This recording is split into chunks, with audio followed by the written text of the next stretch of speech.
Hi friends, welcome to Boost of Life channel. நம்ம இன்றைக்கி என்ன பார்க்க போகிறோம்னா, ரொம்பவே டேஸ்டியான ஒரு ரசம் எப்படி பண்ணுறதுன்னு பார்க்க போகிறோம். இதே மாதிரி ட்ரை பண்ணி பாருங்கள், டேஸ்ட் ரொம்பவே பர்ஃபெக்டாக வரும். வாங்க ஃப்ரெண்ட்ஸ், இந்த ரசம் எப்படி ஈஸியாக செய்கிறதுன்னு பார்க்கலாம். நான் வந்து 2 கொத்து கருவேப்பிலை, 1 ஸ்பூன் மல்லி, 1 ஸ்பூன் மிளகு, 2 ஸ்பூன் சீரகம் எடுத்துருக்கேன், 2 வரமிளகாய் எடுத்துருக்கேன், 1 நெல்லிக்காய் சைஸில் வந்து புளி ஊற வச்சுருக்கேன். அப்புறம் 2 கொத்து கருவேப்பிலை, கொத்தமல்லி இந்த மாதிரி கிள்ளி எடுத்து வச்சுக்கோங்க. அப்புறம் 2 வரமிளகாய், அப்புறம் வந்து 4 தக்காளியை வந்து கட் பண்ணி எடுத்துருக்கேன். அவ்வளோதாங்க ரசத்துக்கு தேவையான பொருட்கள். இது கூடவே வந்து ஒரு 7 பல்லு பூண்டு எடுத்துருக்கேன்.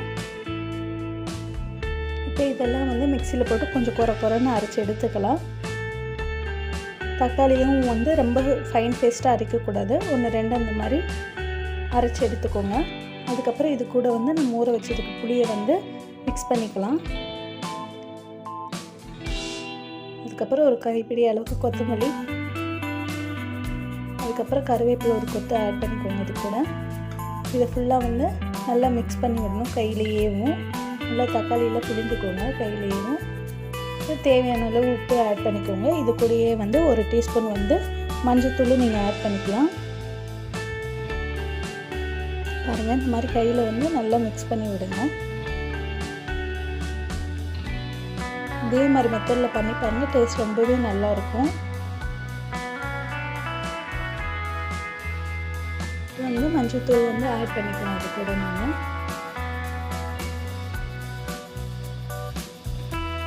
எல்லாத்தையுமே வந்து நல்லா மிக்ஸ் பண்ணி எடுத்துக்கோங்க கரண்டியை வச்சுட்டு.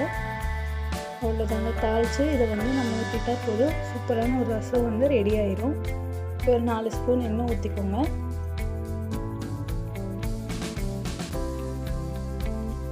அது கூட கடுகு உளுந்து பருப்பு ஆட் பண்ணிக்கோங்க. நல்லா பொரிஞ்சு வந்தப்புறம் அது கூட கருவேப்பிலையும் நம்ம போட்டுக்கலாம். அப்புறம் நான் 2 வரமிளகாய் எடுத்து வச்சுருக்கேன் தாளிக்கு தாண்டி, அதை இது கூட போட்டுக்கிறேன். இதை ஃபுல்லாக நல்லா பொரிஞ்சிருச்சு. இந்த ஸ்டேஜில் வந்து 1 ஸ்பூன் பெருங்காயம் ஆட் பண்ணிக்கோங்க. அப்புறம் நம்ம அரைச்சி வச்சுருக்கோம்ல அந்த மிளகு, சீரகம், கருவேப்பிலை, வெள்ளைப்பூடெல்லாம் போட்டு அதை வந்து இது கூட ஆட் பண்ணிக்கலாம். பாருங்கள், நான் நல்லா குறைன்னு தான் வச்சுருக்கேன். இந்த மாதிரி அரைச்சா போதும், ரொம்ப பவுடர் ஃபார்மில் அரைக்கணும்னு அவசியம் இல்லை.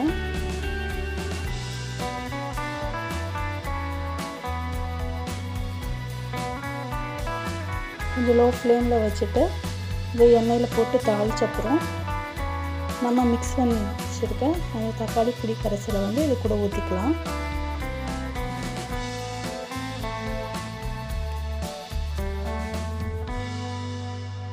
அவ்வளோதாங்க, இந்த ரசம் வந்து ஒரு கொதி வந்தோடனே ஆஃப் பண்ணால் போதும், ஒரு சூப்பரான ரசம் ரெடி ஆயிரும்.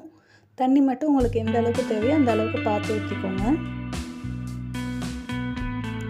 ரசம் வச்சுட்டு நம்ம வந்து கரண்டி வச்சு கிண்டிகிட்டே இருக்கக்கூடாது.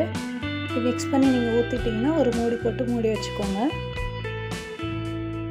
பாருங்கள், ஒரு கொதி வந்துடுச்சு. இந்த மாதிரி ஒரு கொதி வந்து நுரக்கட்டினாலே போதும், நம்ம வந்து ரசத்தை ஸ்டவ் ஆஃப் பண்ணிடலாம். இல்லைன்னா வந்து ரொம்ப கொதிச்சிருச்சுன்னா அந்த ரசத்தோட டேஸ்ட்டே மாறிடும். அவ்வளோதாங்க, ரொம்பவே ஈஸியான ரசம் ரெடி ஆயிடுச்சு. நீங்களும் இது மாதிரி ட்ரை பண்ணி பார்த்துட்டு டேஸ்ட் எப்படி இருக்குன்னு கமெண்ட் பண்ணுங்க. இதே மாதிரி பண்ணுங்கள், டேஸ்ட் சூப்பராக இருக்கும்.